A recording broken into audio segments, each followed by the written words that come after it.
If you would like to get your song reviewed, dear listener, there's the filthy capitalist option. As Sori says, $125 gets you straight to the head of the line. You don't have to be a part of the alliance. You don't have to be part of the group. Wait a minute. And the biggest thing is you don't have to wait. You hop, skip, and jump right in front of everybody. $125 gets you there. You do that 3 times and then get mashed down to the $75 rate for perpetuity. Yes! Also, there is a band review option. So if you've got a band and you're trying to get your band some exposure, hit me up at insori@gmail.com and I'll show you the details about how to pull that off. You can also jump on Patreon and there is a option on the tiers to be able to get your band reviewed. Yep. Obviously, we can't lie to you, so we can't guarantee a positive review. Get what you get. It's just rubbish. Rubbish. Rubbish. That's British for garbage. My favorite is the community option. $1 at the gate gets you in a Patreon. You get to join an alliance. The alliance joins their points together, and that helps determine what songs that we do.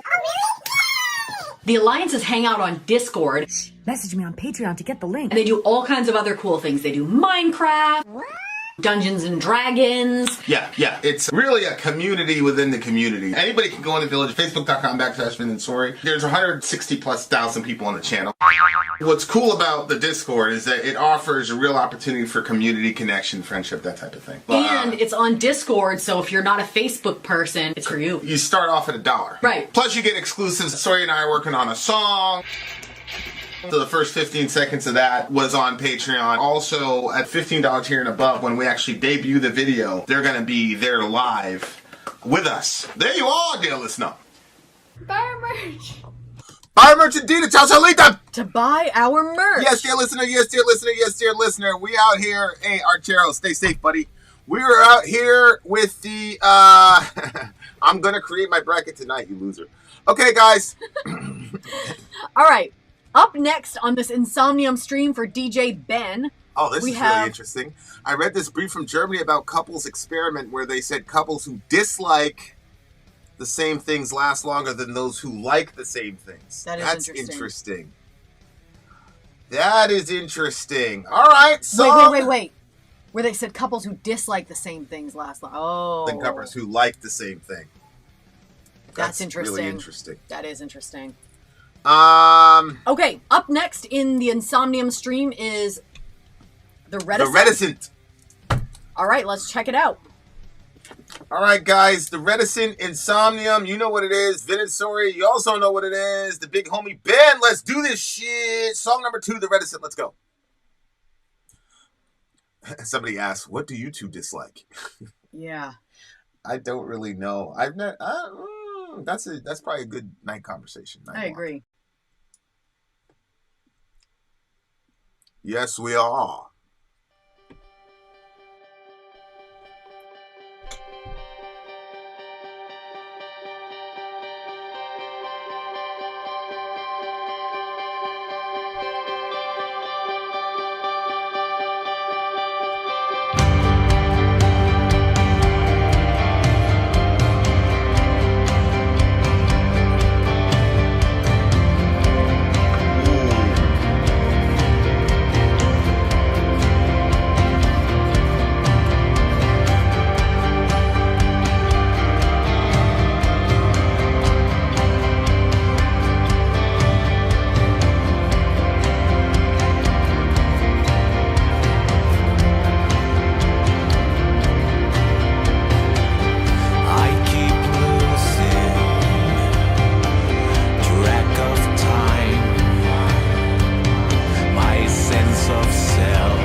that's a...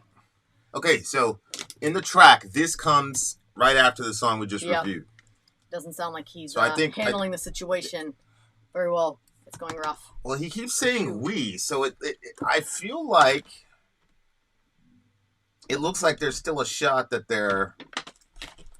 can... Oh, I thought he was talking about just like humanity itself. When it said we, you know?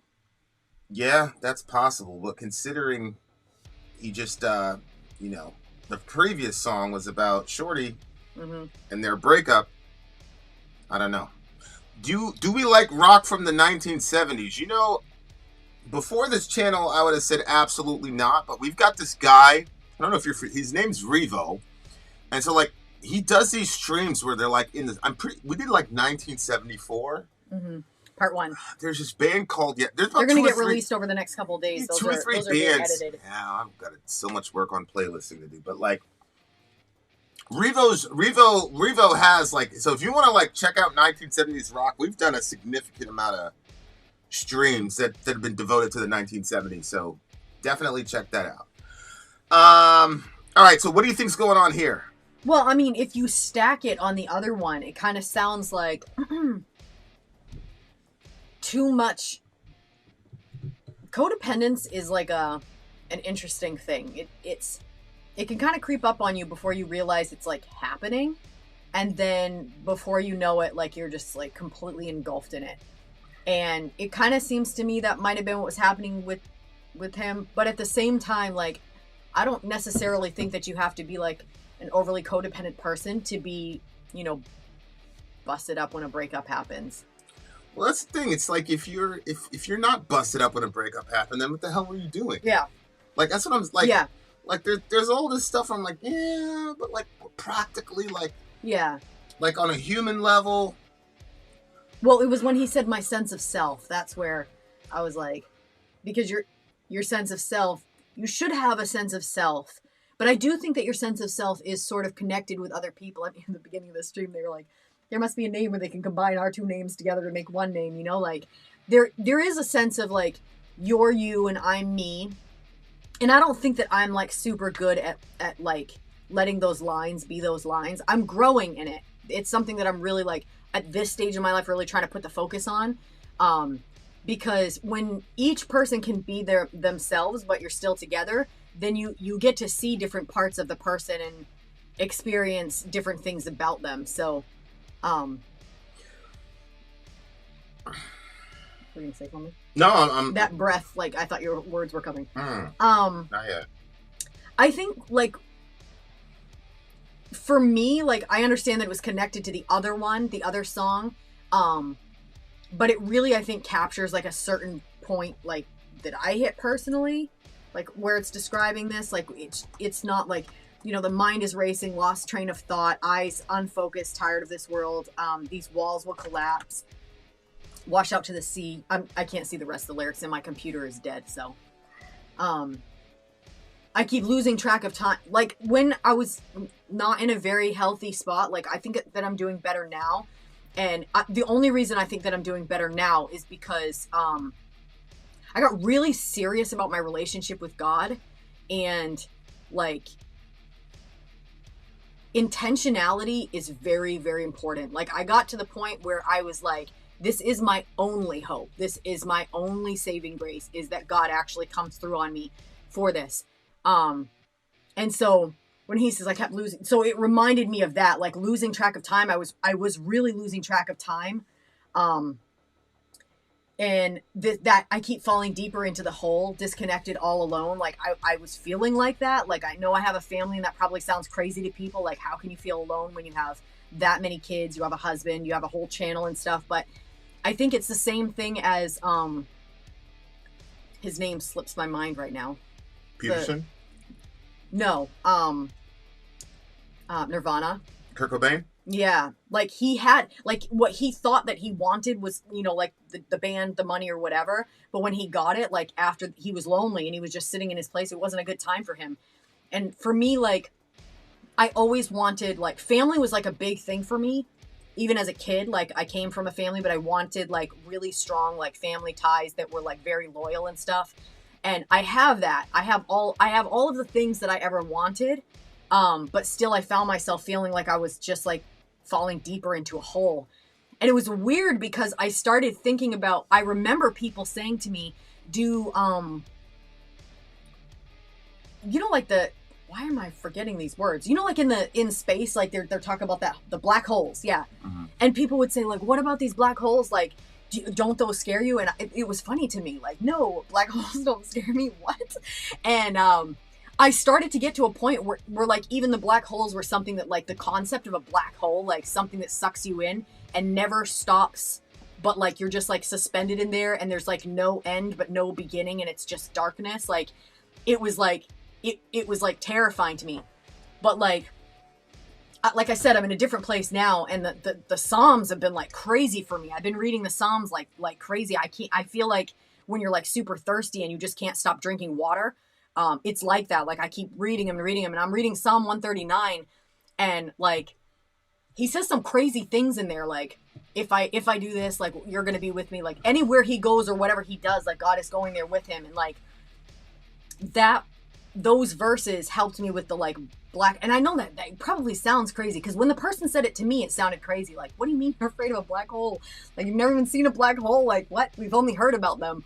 And we don't even really know what it is, but like, you know, the idea that a star explodes out and then it sucks back in and it just keeps taking everything in with it. And like the idea that nobody could get to me.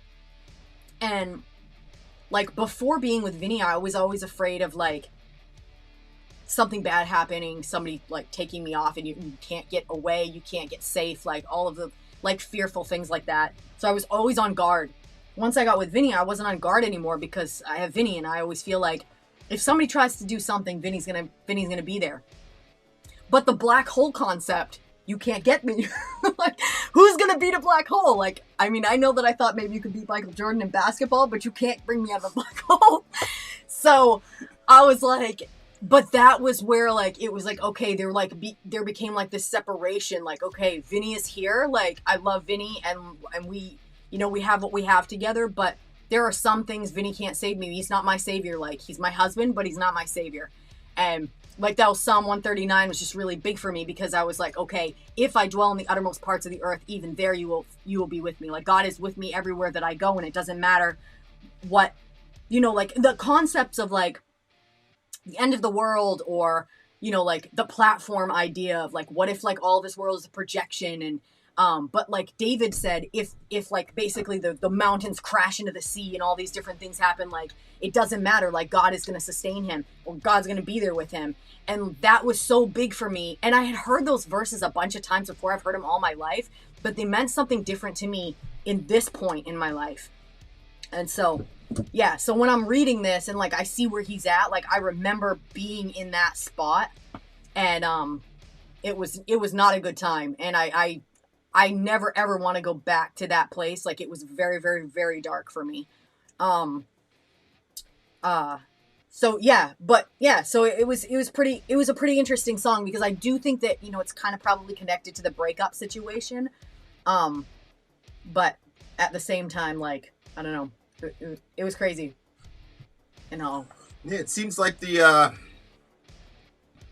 my mind is racing, lost train of thought, eyes on focus, tired of the world. These walls will collapse, wash out to sea, and I'll float along with the stream carrying me. It seems like it's sort of like a resignation, like, all right, this is how shit's going to be. I'm just going to let the stream carry me. I'm going to let life happen. Mm-hmm. And then he says, through it all, we love, we fall, we hope, we fear, we fight, we crawl.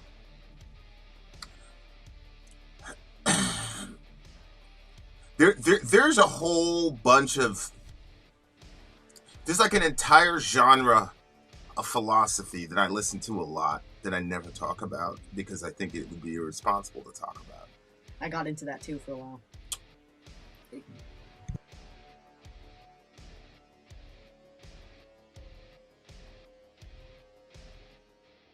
No. Oh, okay. I would, yeah, but there are other things, but there are other things. Life is a struggle, man. Mm-hmm. You know what I'm saying? Like there's a really big struggle, and then a lot of times it's like you watch the Discovery Channel, right? And you even go to the animal kingdom, and like you see just how just the raw brutality of quote nature, right? And then and it's like it's one of those things that kind of messes with you because it's like, who's the bad guy here between this lion and this wildebeest? And obviously, you know, the answer is, well, there's no bad guy there really. I mean, the lion's not a bad guy. It's just that he's a lion. And so, like, if you look at it from that perspective and then you superimpose that onto the world and then you start to see human activity, that's where it really becomes clear, like, okay, there is a difference between us and animals. No matter what people say, whatever, like, we understand, like, there is something different going on here. But then it's like, everything is a struggle. Like, and there are other things that are like, imagine if you had to be directly responsible for your own respiratory system. Oh my God. Imagine if you had to think about breathing and actually breathe in order to breathe. Imagine what that would do to your life, like, overall. And so it's like that right there is like a non-starter. Like, you know what I'm saying? Like, at some point, breathing became automated.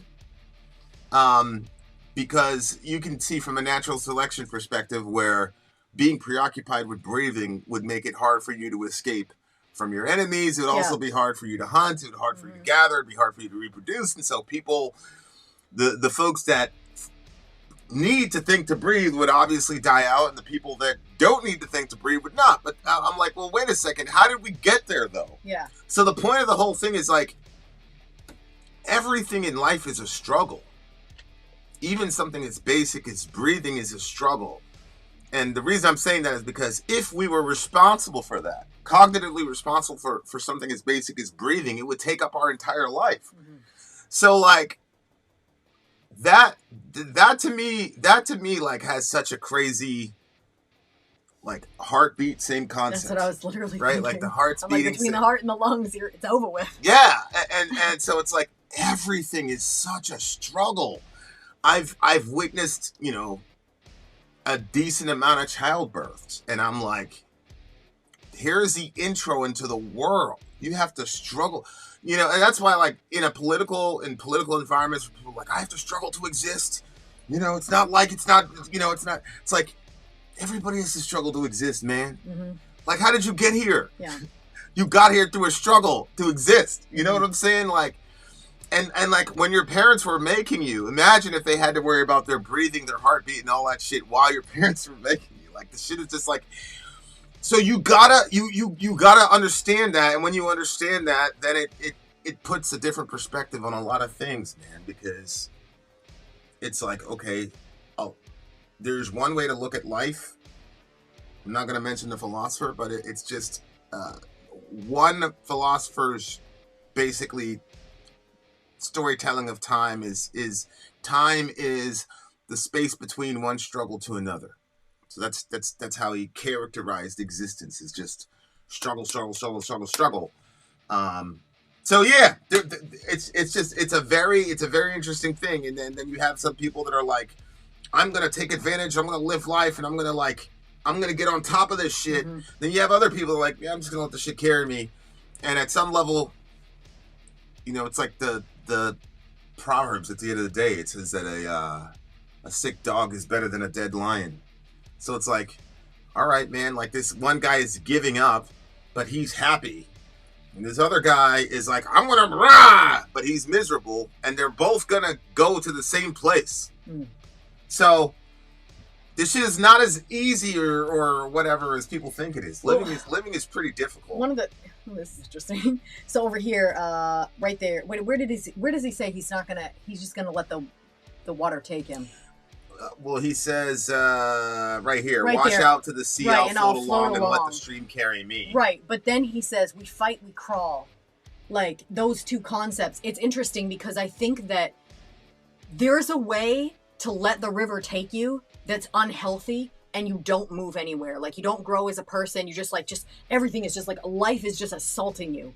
But then there's another way that you let the river take you where you're like, okay, some things you can't control that come into your life. some things you could have controlled them if you had started to try to control them sooner, but you didn't. And so now you're in a situation that you're in regardless.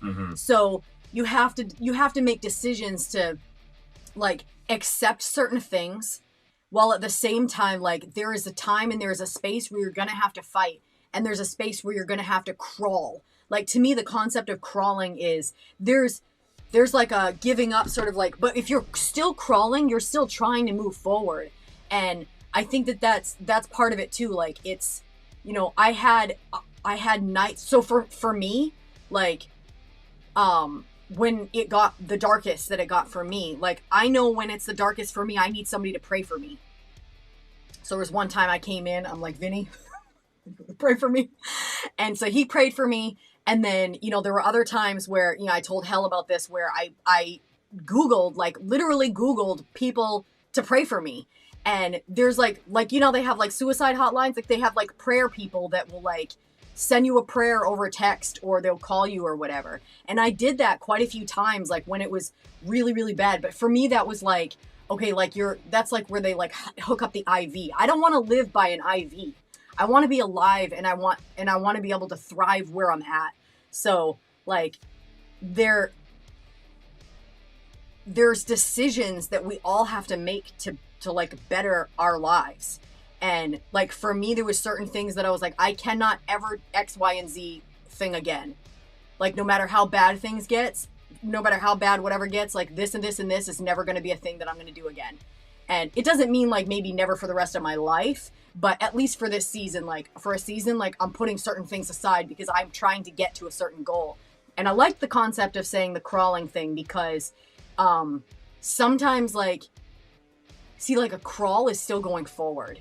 If you give up and you just go backwards, then you're back to where you started, and now you have to go back forward again.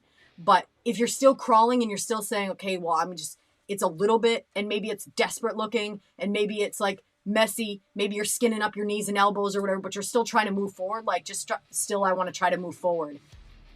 And nobody can make that decision for anybody. We're all in this life together, but we're all in this life separately, and we have to pursue it ourselves. And that's where I'm at. I'm just like, okay, I'm going to reach out and get the help from people when I need the help, and I'm going to have people pray over me, and people have prayed over me, and I appreciate those prayers, but I still have to fight in this life myself to move forward and not be overcome by the things that have dragged me down, and I've let drag me down, and I don't want to be in that dark place anymore. So yeah, I liked the song. I thought, you know, but at the same time, I was like, I don't know if it's all about the breakup, the homie's having a hard time, but still, you know, he talked about fight and crawl. He's still trying to go forward, I guess.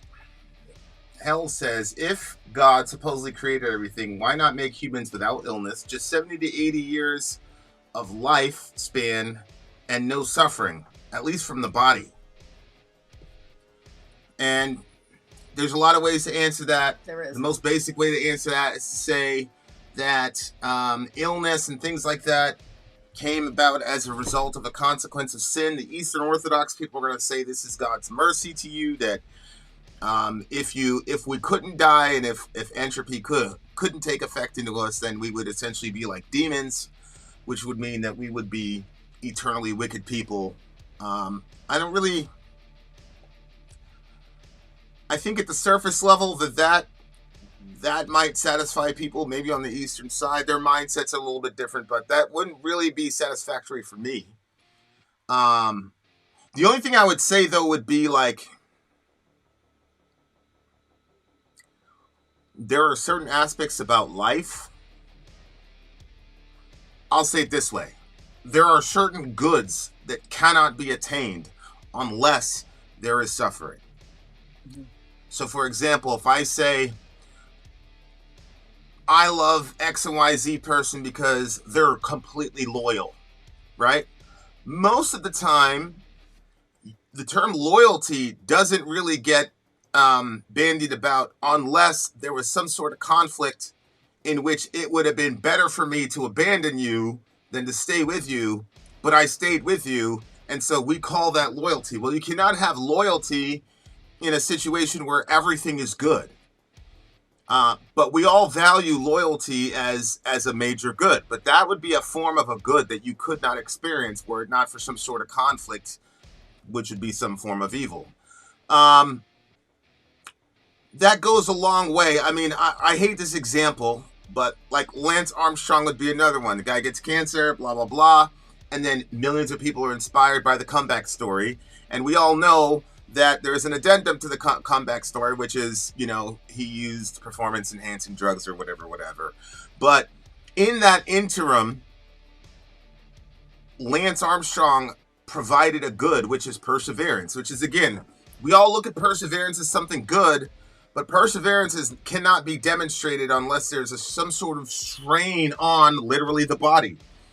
And so that's how I look at it. I think God could have created a perfect environment if his ultimate goal was for us to be comfortable. But if his ultimate goal was for us to know him and know each other, then we have to deal with the full spectrum of experience. And as I said, there are certain goods from God. Like, so for example, for me, this has always been a controversial statement. And if I was in a church context, I'd probably phrase it differently. But we would not know God's unconditionality relative to love unless we sinned. Because if I was a perfect person and I say God loves me unconditionally, you'd say, well, how do you know? Because you've never done anything that would make it so that you were unlovable to God. And so again, like, even my own failing is part of the plan, because then God can demonstrate to me, well, I love you in spite of it. That's a good that cannot be experienced without sin. So that's how I'd look at it. Seems counterproductive to me to make someone suffer in order to get close to God. Well, I think that when you have children, it doesn't seem as counterintuitive. Because as a parent, there are lots of things that you do to make your child miserable. But you're doing it because you love them, right? Like, and obviously to us as adults, it's like being grounded. We don't think, I mean, come on, but that is a form of suffering, right? But the suffering is there because there's a specific thing about God that they need to know. And so I understand, like, it's counterintuitive. The only thing that I can say about it, though, is to say the convenient thing about the Christian religion is that our God did the same thing. Yeah. Yeah. So Jesus came down and took part in it. And to me, that's the ultimate thing, man, because it's like, we used to have this guy and he was crazy, and he's really crazy. He's probably dead now, but he had these two kids and they were merchant marines, and the guy was just insane. And he would talk about how, and this is Maine, and it's horrible weather 9 months out of the year, but he would talk about how when the boys would mouth off to him, he would make them go out to the middle of the ocean in the winter and like just stay there as their punishment, to not mouth off. And he's like, and the boys, I mean, they were both like, yeah, he really did that shit. We all, but he talked about how, but I would swim out to the water with them. So every time he punished them, like they all had to deal with it. I mean, some of it was just like, he didn't want his kids to die of hypothermia or whatever. But he's like, if I'm going to do it, and so like, that's an imperfect father and an imperfect analogy, but I do think that's the case. God is saying, I want these people to know me. How can hell know unconditionality unless she fucks up? Your character flaws, we all have flaws with our body. We have character flaws. We've got flaws in pretty much every category of our being. If God wants to demonstrate unconditionality to me, to you, to everybody, that means that you have to have flaws in your person that you can recognize as flaws yourself and say, okay, God overcame that and loves me in spite of it. And then relative to your body, if the message is really true, if hell, everybody, after the last moment you close your eyes, right, on this earth, in this timeline, if it is true that you wake up in a different timeline and the way that you experience God on this track is the way that you're going to experience him progressively for the rest of eternity, right? Then what is 50, 75 years of bodily suffering compared to literally trillions of eons of continuing to get benefit off of those few years of suffering? It would kind of be like, would you work a year in a mine underground if it could guarantee you 700 years of unlimited wealth, right? So there's a lot of things that have to be thought about at the same time. I remember it seemed like yesterday I was walking, my firstborn into the house from the hospital, and now he's off in Alaska doing, and I don't even know what he's doing, and that's good. Like you gotta, and so like our relationship to time is also another factor that we all have to think about, right? Like your relationship to time, and when you're a kid, time is extremely slow, and that's because if you're 1 year old and you live for a year, that's 100% of your life, right? 2 years old, you live for a year, that's 50% of your life. And so time is much slower when you're young and a lot faster when you're, literally we're going into April. It's March 19th or whatever. We're going into April of 2024. We're almost a quarter done with the year already. And so that's crazy. When we think about that, it's like, okay, all right. It's almost been a year since, you know what I'm saying? So, because we've pretty much left a day or two after my birthday or whatever. So, my point is, guys, I'm spending way too long on this review. Is that all the suffering and all the horrible things that go on here are setting us up for eternity. And I'm not going to say that the time here is not important. The time here is absolutely important. But it's important because of what it means for the next stage of the journey is the best I can do it. Dorian's 18 now. He just turned 18. I must be Luciferian mindset as God's logic escapes me. No, I don't think there's anything wrong with you if you can't see that logic. I'm saying that because I was raised in that for my entire life, and I have found that interpreting the world that way has a lot of really good benefit. But what I love about everybody in this forum is that nobody takes these answers and goes, oh, okay, that's the, it's a real journey. And I've got people that I care about a lot that have real physical infirmities that, one, just myself, selfishly, I worry about I'm sure I'm going to get I'm certain I'm going to get a bad text from somebody or this is so-and-so's friend, they, whatever. So I worry about that a lot, but at the end of the day, I just keep falling back to that same thing that's been carrying me through my whole life. So that's the way I look at it. All right. What'd you get the song? Another 9.8. Holy shit, look at that. My eldest is 18 as well. He's now an apprentice chef and driving around away with his mates. Great to see, but hard at the same time. Yeah, man. Yeah. And, and my kid's out there and he's extremely active. You know what I'm saying? He's a true believer in this MAGA shit. So, he's out there doing his thing. But, like I said, you don't get to do that as a parent. You don't get to say, well, that's not the people I want you to work for or whatever. It's like, hey, that's what I'm saying. Your kids are going to take their own philosophy. They're going to do their thing. It is what it is. 9.5. All right. Good, hell. God doesn't want you to fake it either. So I'm with it. We will see you beautiful people on the other side of the break. Don't forget the timestamp. Where are we at? We're at 118. 118.40. Well, that one pretty long. Sorry, guys. I'm coming to the conclusion that I don't need to intellectually understand God's plan or demand justify world injustice. Faith is tough. Yeah, man. That's really difficult. You know what I'm saying? And whether he needs to or not, I'm still going to ask those questions regardless of whether he's going to answer me or not.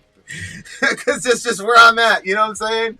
But yeah, bro, I definitely feel you. All right, guys, we'll catch you beautiful people on the other side of the break. Vin out. Sori out. Gone.